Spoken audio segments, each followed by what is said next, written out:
राजधानी लखनऊ में कुछ लोग यूपी प्रेस क्लब में पहुंचे हैं, उनसे बात करेंगे क्या मामला है, किन बिंदुओं को लेकर के आज ये लोग यहाँ पर एकत्रित हुए हैं और प्रेस कॉन्फ्रेंस कर रहे हैं। क्या कहना चाहेंगे, पहले अपना नाम दें।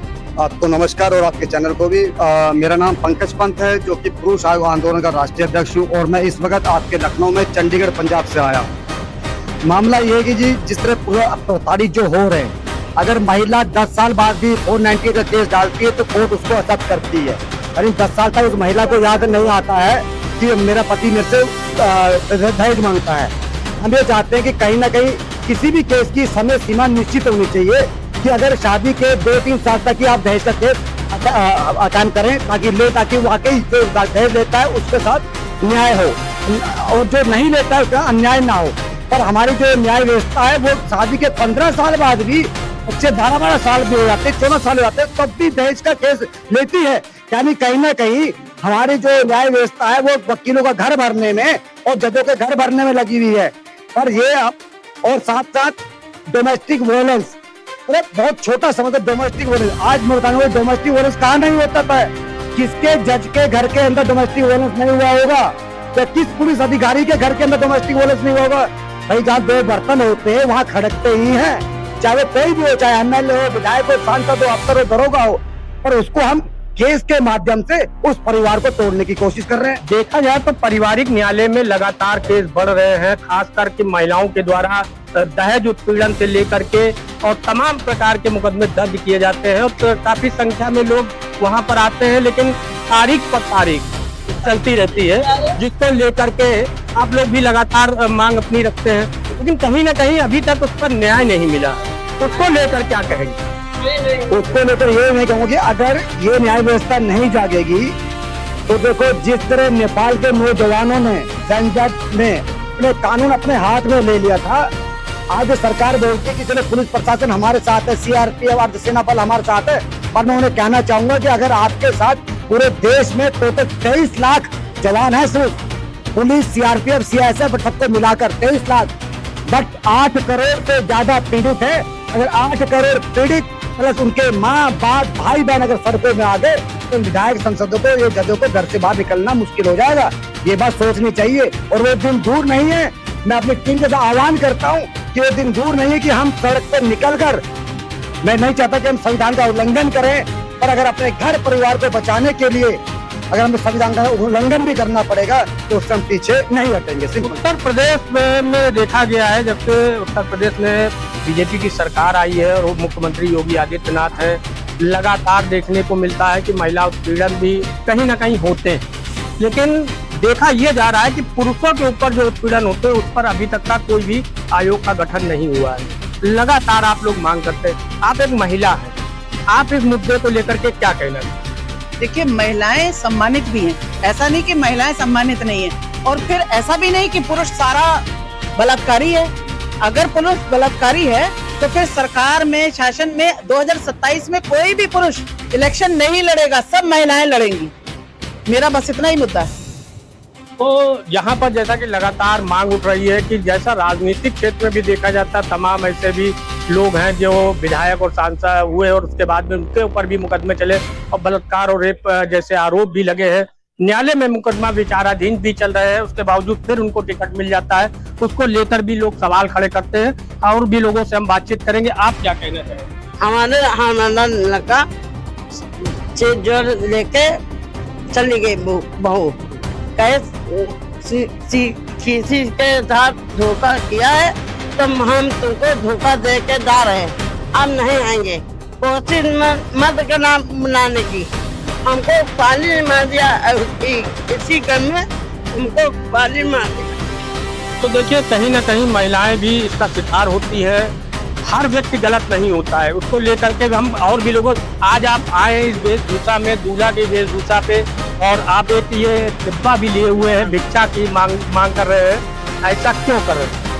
ये इसलिए करा जा रहा है क्योंकि सुप्रीम कोर्ट का मतलब खुले तौर पे आदेश है कि पुरुषों को भीख मांगना पड़ेगा, चोरी करनी पड़ेगी और उधार मांग करके अपने बीवियों को मेंटेनेंस देना ही पड़ेगा, चाहे आप कुछ भी करते हैं या नहीं करते हैं।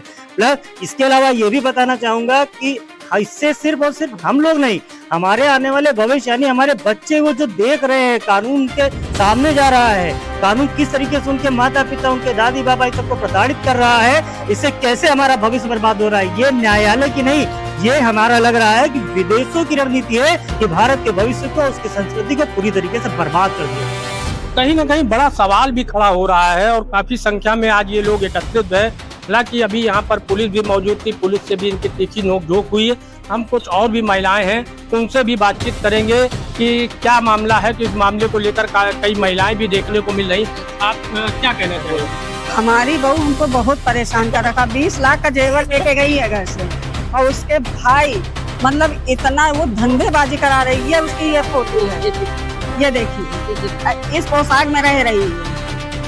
और उसके बाद एक बच्चा भी मेरे पास छोड़ के गई है, 8 साल का बच्चा है। और अब जाने के बाद मेरे ऊपर, मेरे लड़के के ऊपर झूठा केस लगा दिया, मेरे बच्चे के ऊपर, और लड़का रिक्शा चलाता है। क्या इस बात की शिकायत आपने कहीं मुख्यमंत्री पोर्टल पर, IGRS पर या किसी विभाग में? सब जगह किया, कोई सुनवाई नहीं हुई। मेरी कहीं भी लिखी नहीं गई रिपोर्ट, और उसने झूठी सारी जगह रिपोर्ट लिखा दी और लिख गई मेरी रिपोर्ट। अभी मेरे पास फोन आया था, अभी कानपुर में अभी फोन आया है कि आप वहाँ से दीजिए कागज, तो हमने कहा अब हम नहीं देंगे, मेरे लड़के ने मना कर दिया है।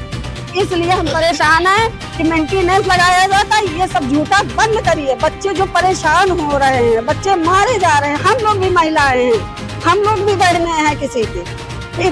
देखा जाए तो न्यायालय में जब मामला चला जाता है तो काफी लंबे स्तर तक जाता है, जिसका खामियाजा पूरे परिवार को भुगतना पड़ता है, उसके जीवन पे भी बहुत बड़ा असर पड़ता है। हालांकि न्यायालय के जो मामले होते हैं उसमें समय तो लगता है, लेकिन उसमें इन लोगों को काफी तकलीफ उठानी पड़ती है, जिसको लेकर के आज यहाँ पर ये लोग एकत्रित हुए हैं। हम बातचीत करेंगे। आप क्या कहना चाहेंगे?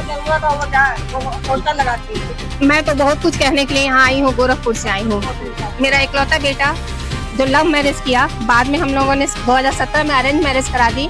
शादी होने के साल भर बाद एक लड़की पैदा हुई, लड़की पैदा होते ही वो अपने पापा के पास चली गई, और इसके बाद नहीं आई, बच्चे से भी इसको मिलने नहीं दिया, जबकि हमारा घर मुश्किल से 10 कदम की दूरी पे है। 100 कदम तो बहुत हुए, 10 कदम की दूरी पे है। बच्चे से नहीं मिलने देती थी, इतना प्रताड़ित की जाता था, तो बाप बेटी मिल के मारते थे। पुलिस थाने में भी हर तरह का हम लोगों पे जितने केसेस वगैरह सारे डाल दिए गए, इतना एलिमनी दे दो, इतना मेंटेनेंस दे दो, समथिंग करते करते 20 अप्रैल 2024 को मेरे बेटे को गुंडों से मार खिलवाया गया। 22 अप्रैल को जब मैं ड्यूटी पे थी, मेरे हस्बैंड ऑफिस गए थे, शाम को मेरा बेटा पंखे से झूलता हुआ मिला। ये बड़ी घटना है कि कहीं ना कहीं परिवार को बड़ा दुख झेलना पड़ता है। आप वहाँ पर मुख्यमंत्री योगी आदित्यनाथ से मेरी बात सुनिए। 2 महीने जैसे मैं जस्ट पागल, नौकरी की सब छोड़ दी थी। उसके बाद मैंने कलम उठाई, मैंने किताब लिखा विश्वासघात। बेटे की एकदम सच्ची कहानी आप लोग को ऑनलाइन उपलब्ध होगी, आप लोग उसको जरूर पढ़िएगा। इसके बाद हमने कहाँ एफर्ट नहीं किया। अगर मेरी बहू मरी होती तो मैं तत्काल जेल गई होती,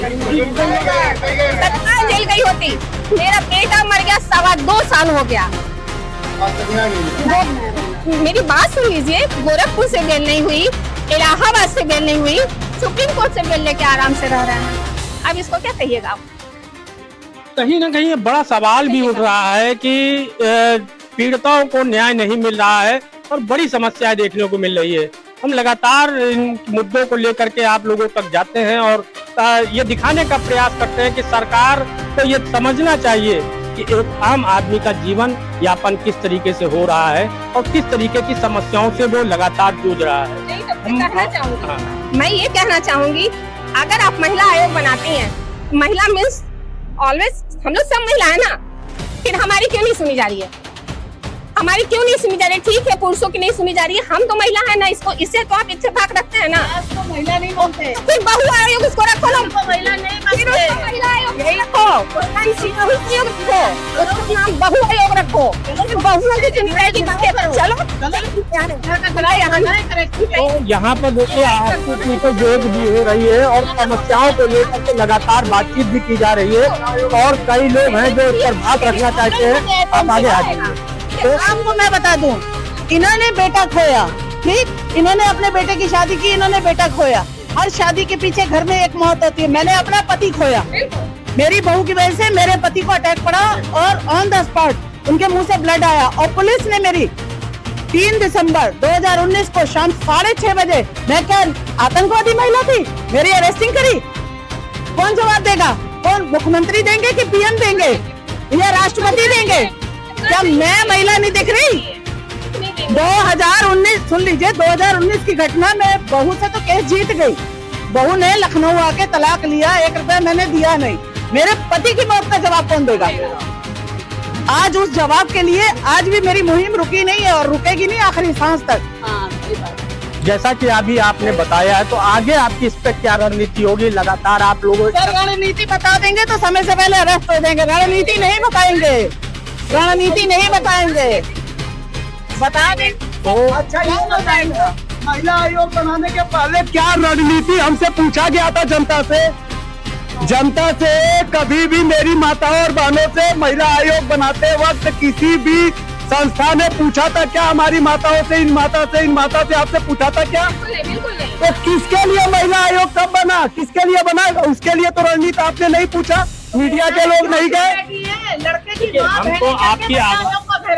तो आपकी आवाज ही बंद कर उठा रहे हैं। हम एक चीज जानना चाहते हैं, आए दिन डॉक्टर, प्रोफेसर, पत्रकार, वकील, यहाँ तक कि जो कोर्ट के जज है वो बाथरूम में जाकर के फांसी लगा रहे हैं। ये स्थिति आ गई है इस निकम्मी सरकार की कि जो पढ़े लिखे बेटे हैं, पढ़ लिख करके आ रहे हैं, इन निकम्मियों को जो हाथ पैर वाली हैं, पढ़ी लिखी हैं, सुंदर है, सब कुछ है, उसके बाद भी भिखमंगी है। और हमारे देश में, एक मिनट माता जी, हमारी माताएं पढ़ी लिखी कम थी, हमें IAS बनाई, PCS बनाई, पता नहीं किस किस जगहों पे हमको, यहाँ तक कि रात तक की व्यवस्था हम लोगों को, हमारे माताओं ने हम लोगों को बुद्धि दिया। ये हमारी जगत जननी है। जिस जगत जननी की बात करती हो, महिला आयोग और महिला मंत्रालय, महिला हेल्पलाइन, मैं तुम लोगों से कहना चाहता हूँ, कौन सी महिला हो तुम जो अपने पति को खा जाती हो?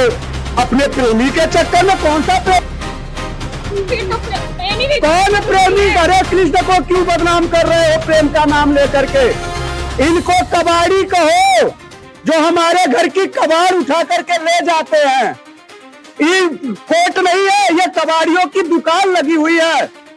महिला आयोग, महिला मंत्रालय कबाड़ियों की दुकान खोल करके बैठी, हमारे घर की कबाड़ महिलाओं को ले जाती है। भी आप क्या मांग करना चाहते हैं? हम मांग केवल, हमारी कोई इन लोगों से मांग नहीं, क्योंकि मैं खुद ही अपनी इस समय पार्टी में हूँ, अपनी पार्टी संगठित कर चुका हूँ लोगों के माध्यम के द्वारा। हमारे अध्यक्ष श्री कपिल मोहन चौधरी जी है राष्ट्रीय अध्यक्ष, और मुख्य सचिव हमारे जो है क्या बोलता है श्री आशुतोष पांडे जी है।